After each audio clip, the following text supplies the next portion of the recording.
the launching of the boat and the departure for the Great Loop was total insanity. We have no pictures, and we have no video. The morning of Wednesday, July 27th, we just left. There was no party, there was no bon voyage. We just woke up early, got on the boat, and headed out.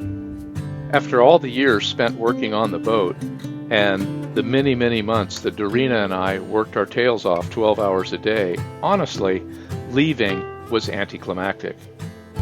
Excited and exhilarated by all preparation to our departure to the Great Loop. Days and weeks were filled with rush, worrying to forget something which could be very important, a lot of driving hours to the boat and home back, big amount of supplies, tools, Amazon orders, installation, spreadsheet with tasks which need to be done, bruises and scratches on your body, smell of painting and acetone. And all of this just to make your dream to come true. Soon. And here we are on great adventure, running beautiful Lady Moose, and we feel bliss and peace. As soon as we headed out boating, this beautiful peace settled over us. With Alan's support and huge experience, I'm very confident and have no fear at all. We focus on boating and making all we needed adjustments to stay safe and run the boat to the destinations where we would like to be. Thus began some of my most peaceful, happy and stress-free moments, to which I'm very grateful to God, to my soulmate and to my family. It's a time to listen to birds and other sounds of nature, capture beauty and depths of the water by your eyes, time to take pictures and enjoy the sunset and sunrise while the nature just wakes up or prepares to be covered to the sleep. Boil delicious coffee, the smell of which covers all boat, and just be happy. Happy for everything which other people just would like or wish to have. I wonder how many hours we'll be out. We spent the night in Waterford and headed up the Amherst Channel of the Detroit River. Hang on, doodly-doo. Here we go. Hang on. Whee! The Detroit River features more rude, go-fast powerboaters than anywhere I have ever been. In between the large go-fast powerboats are massive freighters and bulk cargo carriers running up and down the river in both directions. Good afternoon. So out the window is Canada and the Hiram P. Walker Bourbon Factory. And on our left is the Canadian steamship, the RT Honorable Paul J. Martin, which is easily passing us as we're barely making 4 knots in the current of the river. Thank you, Mr. Sea Ray. Thank you so much. Oh man, here we go. Oh. Boom. Boom.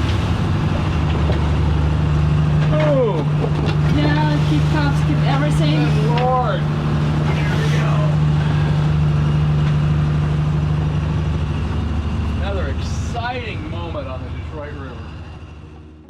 The Detroit River is wide, deep body of water filled with massive ships and boats flying around it all directions.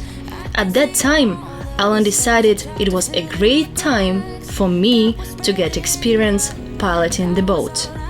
I had no fear, as Alan was next to me and we had a great trust in each other.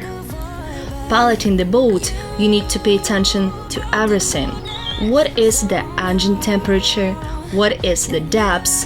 What boats do we see on radar and what direction are they coming from? What is our course? While I was doing all these things, a huge power boat passed us very closely. There were bottles on water on the galley counter that we were not thinking about. They flew off the counter and hit the floor with a huge bang. We had the Clair River inside the boat. I thought, it's not a time for me to practice, so I asked Alan to switch and he told me, no, hold the boat on course. It made me feel totally responsible for the boat, Alan and Yorkshire. All situations with which we struggle, it's huge experience for us, and we learn from each challenge and become a stronger team. 3 nautical miles north of downtown Detroit, the engine temperature soared dramatically and the oil pressure dropped. Opening the engine hatch, I found it full of smoke. It seems that we were blowing oil out the side of the engine from the valve cover gasket. I throttled back, poured in a gallon of Rotella, and limped our way back downriver to Riverside Marina. Upon arrival, I found that the valve cover screws were loose, so I tightened the screws and bought some more oil. The next morning, with our spirits high, we made our way 11 nautical miles to Jefferson Beach. Upon arrival, we discovered that we were still leaking oil. We hiked to AutoZone and back in 90-degree heat through crappy neighborhoods to buy a tube of Permatex gasket sealer. So what we're going to do is we're going to take the valve cover off and we're going to apply gasket sealer to both sides, and we're going to put thread lock on these screws and see if we can stop the leak, because we really don't want to be leaking oil for the next 6,000 miles. I'm going to need a pair of pliers to get this off. Crap. Okay, so let's go disassemble the aft cabin and get the tools out. It took the two of us a couple of hours to clean the mating surfaces and glob it all up with Permatex. Early the next morning, with high hopes, we departed Jefferson Beach, bound for Harbor Beach. Good morning, it's Saturday, July 30th. We got up about 5:30 this morning, got underway about 6, made our way across Lake St. Clair, and we are now on the St. Clair River, northbound, headed to Port Huron. This is an absolutely beautiful channel. Got about 1 knot of current, so we're making about 5 knots. Absolutely flat as glass. The temperature is 75, 76 degrees. The skies are absolutely clear blue, and this is one of those days.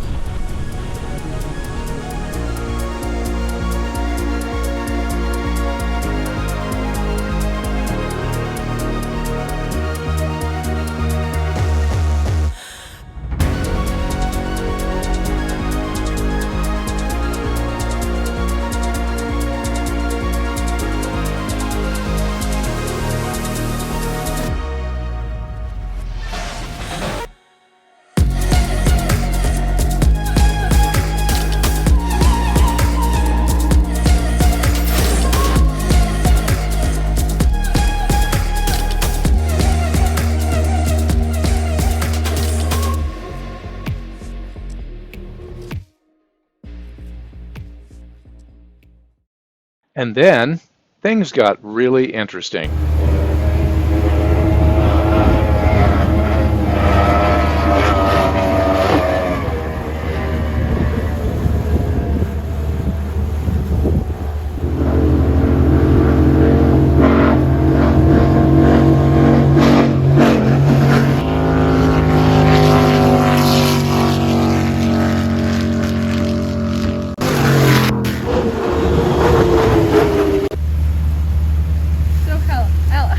Emotions. Fine. We used to have boats passing us at 100 miles an hour plus from all sides. We're in the middle of a boat race course.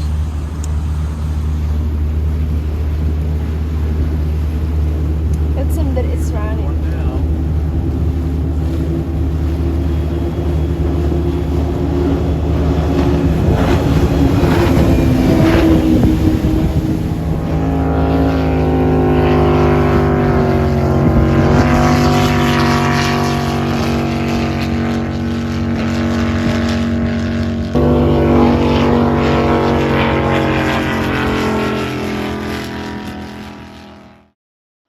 Undaunted, we made our way up the river.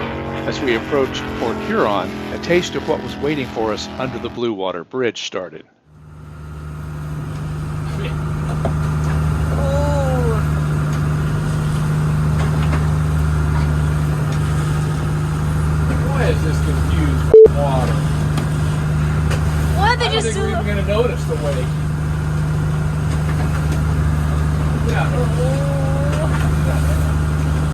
Arriving at Port Huron, we stopped at Denison Marina for fuel and a pump out and headed up the river to our marina.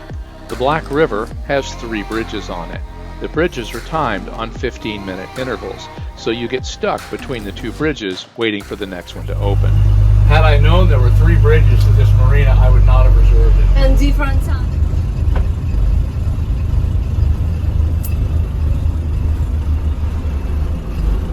And what's the timing on the next one? That's the question. 2 bridges down. I see another one dead ahead.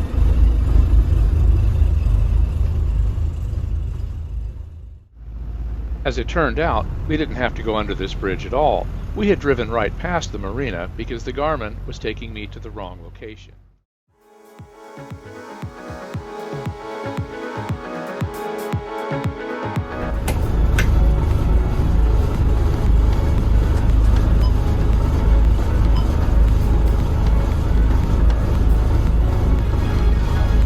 Port Huron Municipal Marina, motor vessel Seagoose, Channel 09. This is River Street Marina, go ahead. Roger, thank you. Got a transient slip reserved for the next 2 days, looking for a slip assignment, portside high, over. Stand by 1 moment. Captain Healing, River Street Marina, could you repeat the boat name for me? Motor vessel Seagoose, Sierra Echo Alpha Space, Mike Oscar Sierra Echo, over. Roger that. That's a 34-foot vessel, correct? Roger that. And did you want that a bow in port side or stern in port side? Bow and port side would be preferred for a single screw vessel. Over. Roger that. We'll do 66 then. That's slip 66. That'll be a bow in port. Upon arrival, I went down to the engine room, and to my utter dismay, we were still leaking oil like crazy. Yet another 3 or 4 mile hike in 90-degree heat through crappy neighborhoods to buy more gasket sealer followed. This time, I bought something called Permatex Instant Seal and globbed it all over the gaps where it was leaking. Upon leaving Port Huron, we crossed underneath the Blue Water Bridge. Underneath this narrow channel, all of the water from 3 Great Lakes is squeezed into a very narrow space. There's an intense current and very large swells as you approach the bridge. As the freighters come under the bridge, they come across on the Canadian side, swing over to the United States side, and then cross under the bridge, basically crossing right in front of your path. Several hours later, we arrived in Port Sanilac, safe and sound. Once again, to my utter dismay, we were still leaking oil like crazy. Yesterday's fix had done nothing. I admitted defeat. I called American Diesel, ordered a new gasket for the valve cover, and settled in Port Sanilac, waiting for it to arrive. If you like what you see, please subscribe. It really helps us out, and it doesn't cost anything. We really appreciate your attention and subscription. So, Darina, how can people find out more about us online? You can find us on our website page, here, on our Instagram page, here, and also on our Facebook page, here. Once again, thank you so much for watching. And if you want to be reminded of new episodes when they come out, don't forget to ring that bell. Thank you so much.